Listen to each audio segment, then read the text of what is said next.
Banned in UK.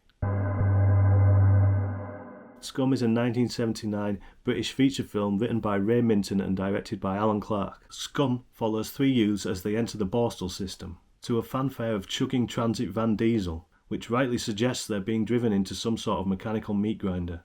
Big burly men surround and intimidate them, prodding at their perceived or fabricated weaknesses and telling them who is in charge, and then when they enter the wing, big burly boys surround and intimidate them, mocking their perceived or fabricated weaknesses and telling them who is in charge. And it becomes very clear very quickly that if you fight back against the burly boys, you'll be punished by the burly men. And if you don't fight back against the boys, you'll be punished by the burly boys and the burly men. All in drab, grey, cold, stark realism, with every barked order echoing off the walls. Is this what reforming through education looks like?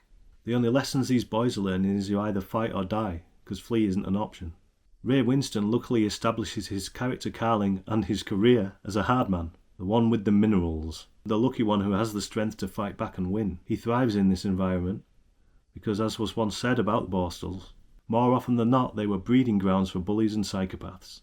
So what chance do the other two introverted and troubled teens who entered with Carlin have? Very little. Julian Firth and Ulrich Riley bring a sensitivity to these characters, which doesn't stand a chance in this environment. They're doomed and we know it. It's just a matter of time. As the film progresses, we realise that this is not only true of the youth, but of the men tasked with guarding them. Their anger and resentment also stems from being trapped within these grey walls, day in day out lacking for a system designed to fail everybody, boiling over with impotent rage. Fancy half of that mob charging up and down your street, mutters the great Bill Dean to another convict, Archer, the only person with the wits about him to step outside and have a look in.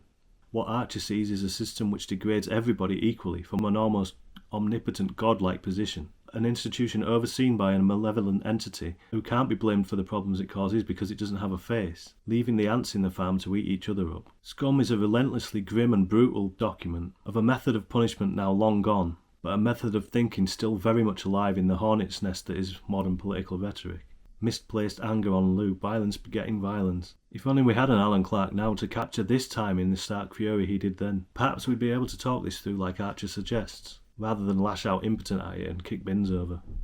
Anyway, Scum, if you like films like Hunger or even The Devils, where accepted notions are challenged passionately, then you'll enjoy this one. It's available on 4K from 88 Films in the UK right now, so check it out. We are IndieMDB for everything indie.